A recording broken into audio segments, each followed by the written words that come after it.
Hi guys, it's me. I I wanted to do kind of a follow-up to my War on Consciousness video. So we'll call this War on Consciousness Part 2. At the end of that last video, I started formulating with my massive, this genius, pure genius. Oh, I'm a legend in my own little mind. I know. I'm just a silly little man.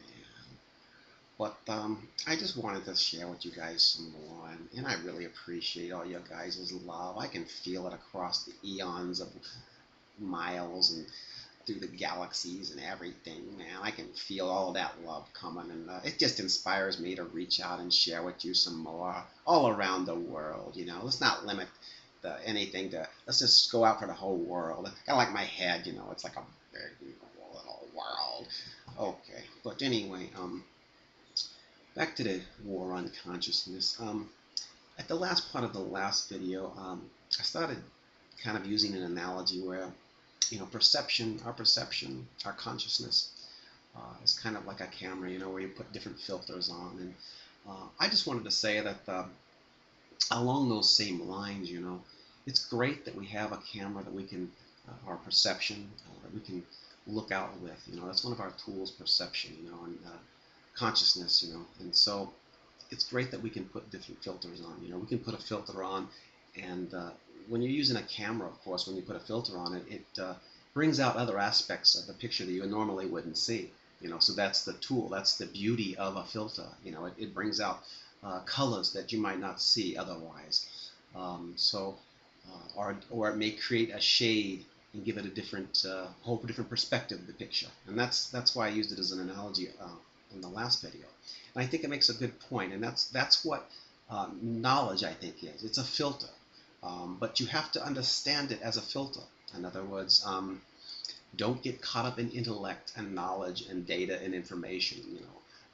Those are all part of the mind system. So remember that. And we're talking about going from the heart, going from the gut, going from the real root feeling. And that's what I was talking about in that last video. So I think it's great, and I've really enjoyed the learning over the last few months. Like I said before, I never really knew any of this stuff or really got into it too much until like last November or so when what hit the fan, and I started saying, what the hell's going on? So I started researching, and I'm trying, on the internet all the time, and trying to figure out what the heck was going on out there, and I started this little YouTube thing going here just to share with everybody, and I've learned a lot, but I do know one of the dangers, of course, of adhering to a lot of that knowledge. In other words, it's great to, okay, here's all what the Illuminati factions are doing, and here's what the Federal Reserve is doing, and here's what this is all about, Nibiru, and here's what the Anunnaki are all about, and here's what this is all about, and you get in all this aspects of all the information that's out there in the world, and it starts to give you this larger and larger and larger picture, but you want it to empower you, and I think that's the point of this video. You want that knowledge to empower you, which means that you want it to be uplifting, and that's really what it's been for me. It's been very uplifting, and except for when Grandma, farts, and then of course there's not much that can be that uplifting if you fit out. Boy, she's got a gasser. Oh, anyway, so uplifting, that's good. Now, if that knowledge becomes a burden, in other words, if you sit around all day, and you get caught up in the doom and gloom, and you think to yourself, oh my God, what's the point in living? What's the point in trying?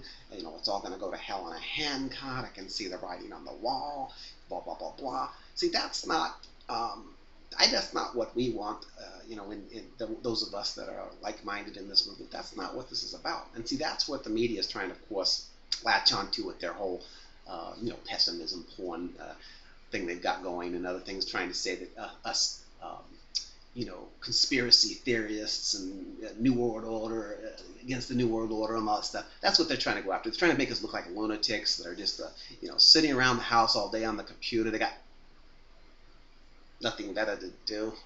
Well, forget that point. But anyway, what I'm trying to say is, let the information, let the knowledge be empowering.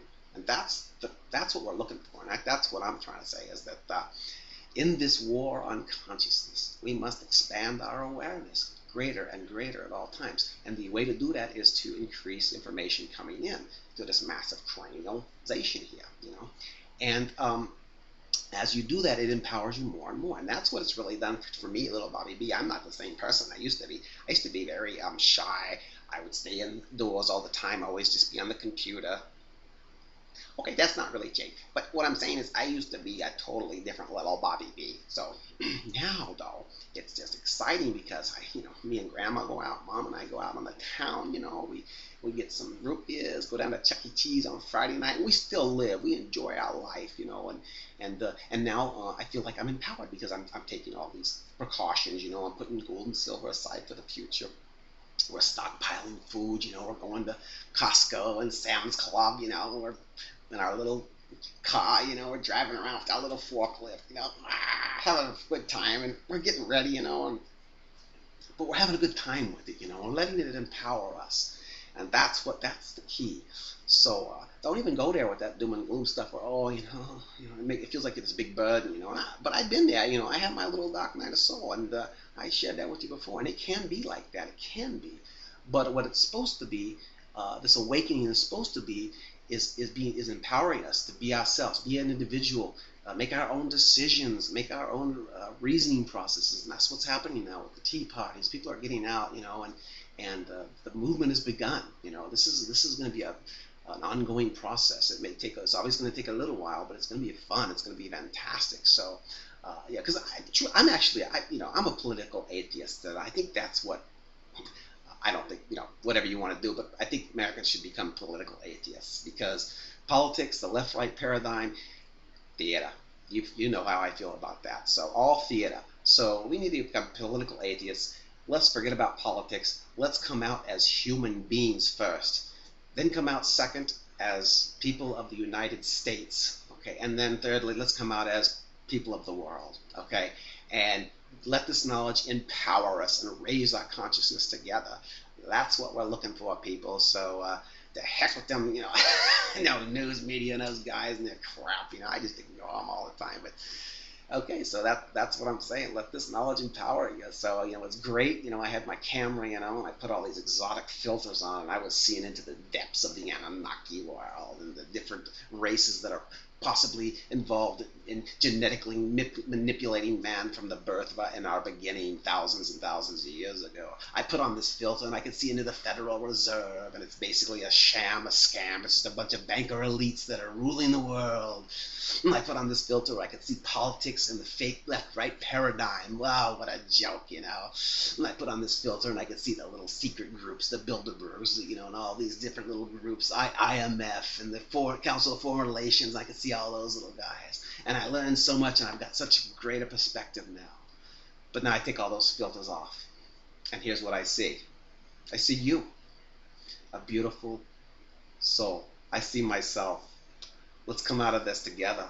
Let's raise our vibration. Let's raise our awareness, and let it empower you with knowledge. That's what I'm here for, to share that with you today. I love you guys, and thanks for all your little comments. I'm just a silly little man, I know, and I make jokes, and I'm funny, goofy, and try to be stupid, but what can I say? I can't help it. I'm sorry. I'm just goofy that way. But I sure do love you guys, and I know my head is really big and it looks really goofy, but you'll probably love me anyway. Take care. Bye.